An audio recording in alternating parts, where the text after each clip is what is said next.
ஒரு நல்ல எண்ணம். நம்மோடு கூட இருக்கிறவர்களுக்காக ஜெபம். ஆனால் யோபு பார்த்திங்கன்னா அவன் பிறருக்காக ஜெபித்ததினாலே அவனுடைய வேண்டுதலை ஆண்டவர் கேட்டான்னு பார்க்குறான். இன்றைக்கி நாம் அப்படி பிறருக்காக எத்தனை பேருக்காக ஜெபிக்கிறோம்? எத்தனை மக்கள் இன்றைக்கி ஒருவேளை சாப்பாட்டிற்கு கூட வழி இல்லாமல் கண்ணீர் வடித்து கொண்டிருக்கிறார்கள். உடுத்துவதற்கு நல்ல உடை இல்லாமல், ஸ்கூலுக்கு போகும்போது தலையில் எண்ணெய் தேய்ச்சி தலையை சீவிட்டு போக முடியாத அளவில் கஷ்டப்பட்டு படிக்க வைக்கிற பிள்ளைகள் எத்தனை, தகப்பனை இழந்து தாயை இழந்து படிக்கிற பிள்ளைகள் பாருங்கள். எப்படிப்பட்ட வாழ்க்கையெல்லாம் வாழ்க்கிற மத்தியிலே தேவனே நம்மளை எவ்வளவாக ஆசீர்வதித்திருக்கிறார்.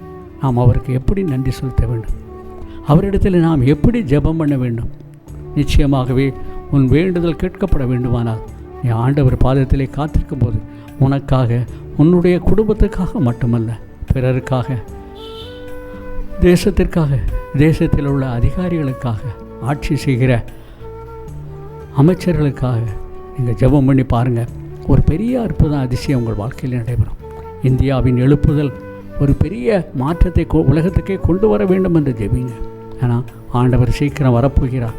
நம்முடைய ஜெபமானது ஆண்டவர் சமூகத்தில் வைக்கப்பட்டு ஆண்டவர் நம்முடைய விண்ணப்பங்கள், வேண்டுதலெல்லாம் நமக்கு அங்கீகரித்து ஆசீர்வதிக்க வேண்டுமானால் நிச்சயமாக ஜெபத்திலே உறுதியாய் தரித்திருங்கள்.